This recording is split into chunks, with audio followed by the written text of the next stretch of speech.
Tying up a popular winter steelhead fly today. This is called the Michigan Wiggler. If you've been following the channel, you probably note that I did a fly a couple of weeks ago, I think it was, in the last 3 or 4 weeks, called the Panfish Wiggler. And I noted in that video that that is derived from this particular nymph right here. It's just a bushy, buggy looking nymph. It's some squirrel tail in the back here, and as a shellback, just like in the Panfish Wiggler. No eyes on this, but there is a lot of weight on the inside. It's a chenille body, but I've seen people do this with just dubbing in the body if you want to, or a sparkle chenille. You can do this in bright colors if you want and make it stand out. But it's just a really, really kind of nondescript, buggy looking nymph, heavily weighted, so it really gets down there and bounces around, and it really produces fish. That's a Michigan Wiggler. I'll start tying.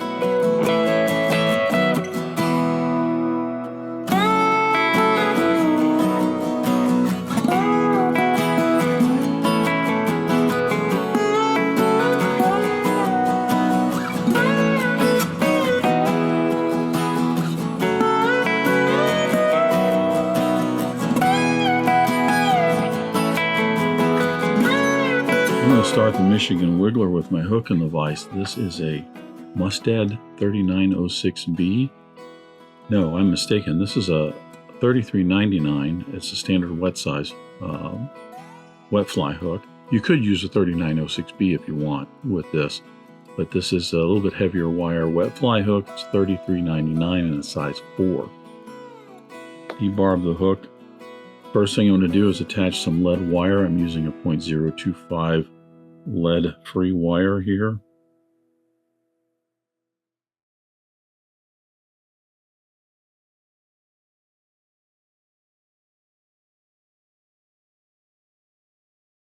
I'm going to put about a dozen wraps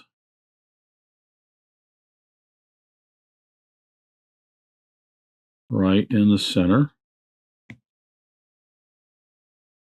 Smooth that off. This is, because this is a nymph, and a steelhead nymph at that, it tends to be on the heavy side.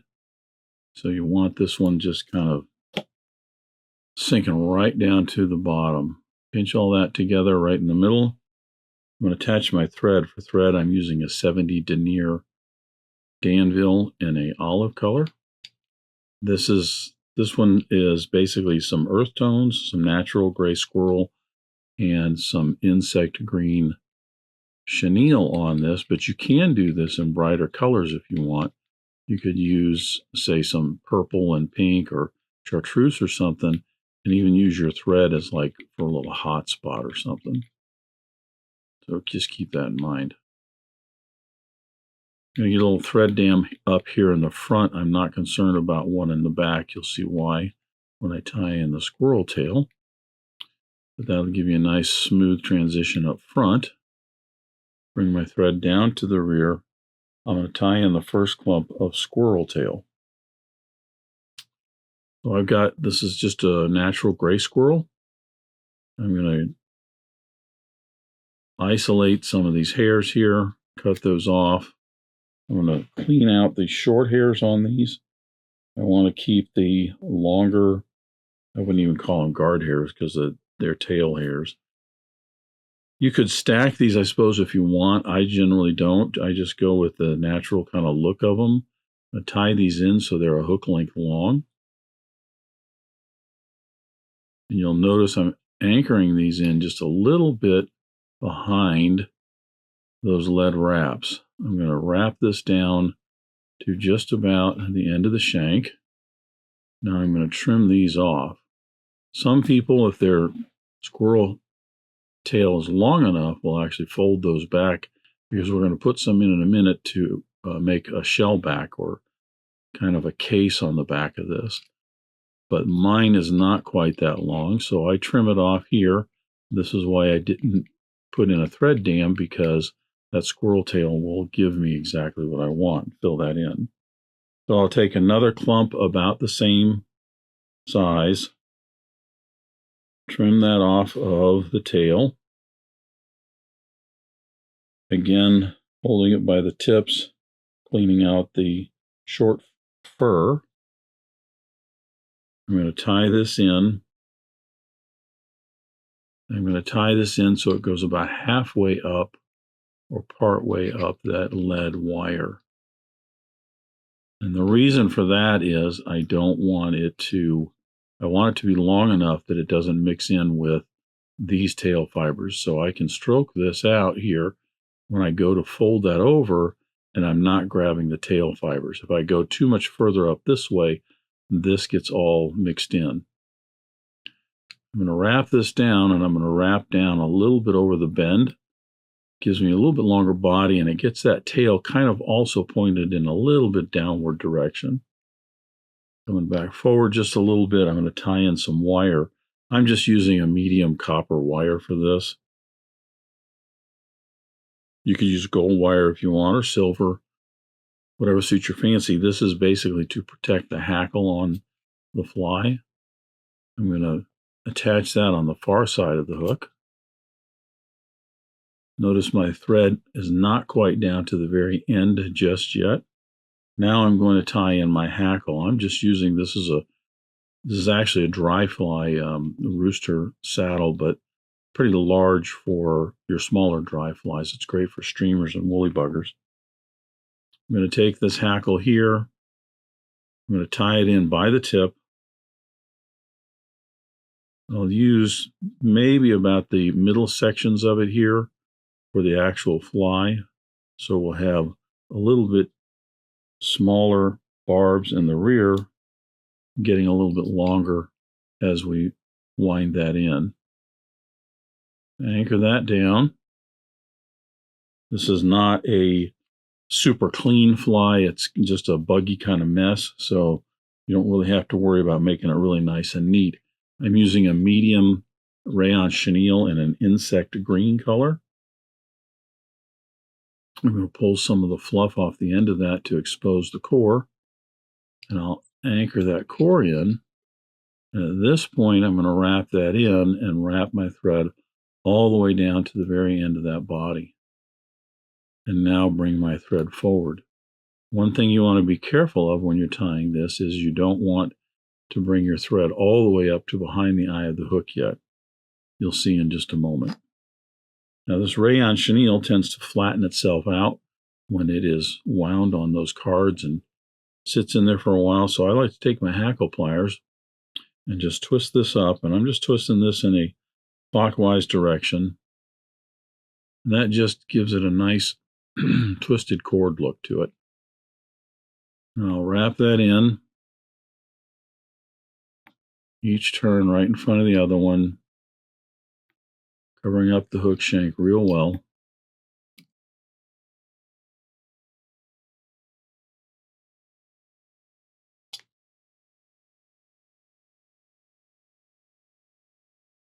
I'll get one more wrap right here. I'm a little bit close, but that's fine. You just don't want to crowd that eye at this point. You'll see if you get too crowded up there, when we fold that squirrel over, it's going to be difficult to tie it in and create the head. Trim that away. Grab my hackle pliers again, and I will wrap in, palmer in this hackle. Get maybe about 4 to 5 wraps of this hackle right in there, pulling that kind of tight so it wedges itself right in that chenille, sticks out nice and perpendicular. I don't put a collar up on the front here. For that last wrap, I'll just secure that in, slide that back a little bit, and wrap on top of it to bind that rachis in. This cleans that up for me a little bit. I can pop that off. Clean this up for my wire. The wire, probably going to put about 3 to 4 wraps in here. I widen this out a little bit so that it crosses over that feather a little bit more. It just gives it a little bit more protection, that's all. It's not really there to add flash or weight. I mean, you certainly could add a little bit of colored wire for some flash if you wanted to, but it's mostly to protect that hackle. Now, before I proceed, I'm just going to go in here and pick out some of these. If any of these hackles got laid down, sometimes you can go in here and just kind of pick some of those out. A lot of times it's not really needed, but I saw a few of them that got trapped down. So I'm just going to pick those out a little bit. The buggier this fly is, it seems the better it is. So all of that tied in, smooth down some of that hackle. And now we'll grab that squirrel tail from the back here. Make certain I've only got what we're going to use for the back.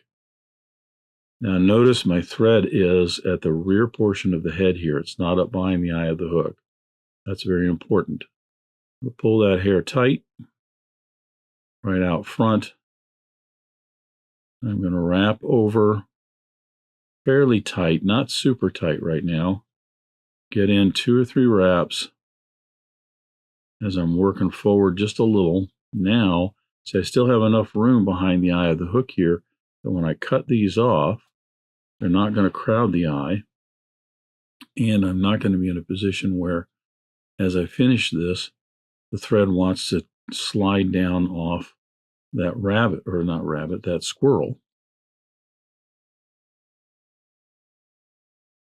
So then just get your thread up behind the eye of the hook and work your way backwards to cover all that up. It does have a little bit of a larger head on it, but part of that is because, like I said, that squirrel, you got to get that tied in and anchored in right.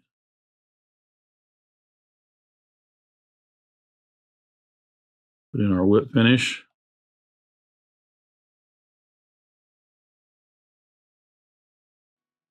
Now you can tie this, as I said, in brighter colors if you want. You can also tie it in multicolors. If you wanted 2 different tones of chenille in the body or something like that, you could do that. I'm going to put some head cement on those thread wraps. The other thing you can do if you want is you can use some epoxy or some solar res or some UV material and put that along the back here just to reinforce that squirrel hair right there.